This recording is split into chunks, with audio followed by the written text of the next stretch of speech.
Hello everyone. So we are discussing previous year questions of the chapter Biodiversity and Conservation and the topic Biodiversity Conservation. In today's session we are going to discuss a short answer type question of 3 marks which was asked in the CBSE board foreign examination 2015. So the question is, compare narrowly utilitarian and broadly utilitarian approaches to conserve biodiversity with the help of suitable examples. तो बेटा इस question में हमें biodiversity conservation के narrowly utilitarian और broadly utilitarian approaches को compare करना है एग्जांपल्स के साथ.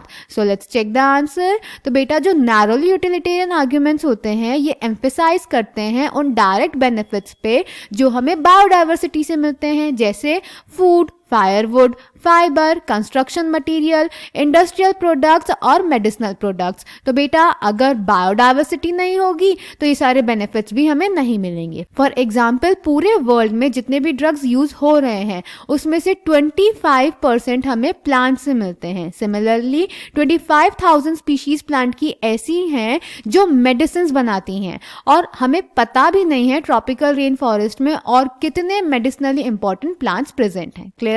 और जो ब्रॉडली यूटिलिटेरियन आर्ग्यूमेंट्स होते हैं बेटा वो इनडायरेक्ट बेनिफिट्स पे एम्फसाइज करते हैं, यानी वो कहते हैं कि बायोडाइवर्सिटी एक बहुत इंपॉर्टेंट रोल प्ले करती है इकोसिस्टम सर्विसेज में. जैसे जो अमेजन फॉरेस्ट होता है बेटा वो अर्थ एटमॉस्फेयर में प्रेजेंट 20% ऑक्सीजन देता है फोटोसिंथेसिस से. तो सोचो अगर अमेजन फॉरेस्ट को हम काट देंगे, जो कि हम ऑलरेडी कर रहे हैं, तो ये जो इतना बड़ा अमाउंट है ऑक्सीजन का वो हमें नहीं मिलेगा. क्लियर. सेकेंड बेटा पॉलिनेशन. पॉलिनेशन वो प्रोसेस है जिससे प्लांट्स का रिप्रोडक्शन होता है और रिप्रोडक्शन का जो रिजल्ट होता है फ्रूट्स और सीड्स उन्हें हम यूज करते हैं. तो जो पॉलिनेशन होता है वो अलग अलग इंसेक्ट्स और एनिमल्स की हेल्प से होता है. तो अगर ये बायोडाइवर्सिटी लॉस हो जाएगी, इंसेक्ट्स और एनिमल्स लॉस हो जाएंगे तो पॉलिनेशन नहीं होगा और हमें फ्रूट्स और सीड्स नहीं मिलेंगे. Clear. So the answer is the narrowly utilitarian arguments for conserving biodiversity are obvious. Humans derive countless direct economic benefits from nature.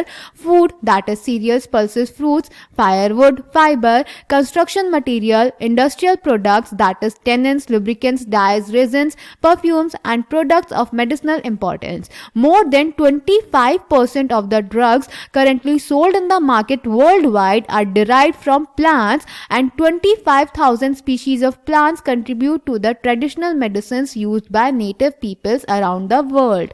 Nobody knows how many more medicinally useful plants there are in tropical rainforest waiting to be explored.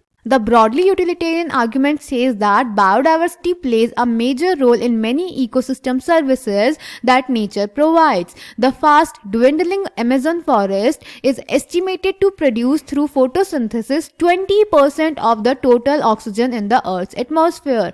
Pollination, without which plants cannot give us fruits or seeds, is another service ecosystems provide through pollinators layer, bees, bumblebees, birds and bats. So I hope this question is clear to you. Thank you.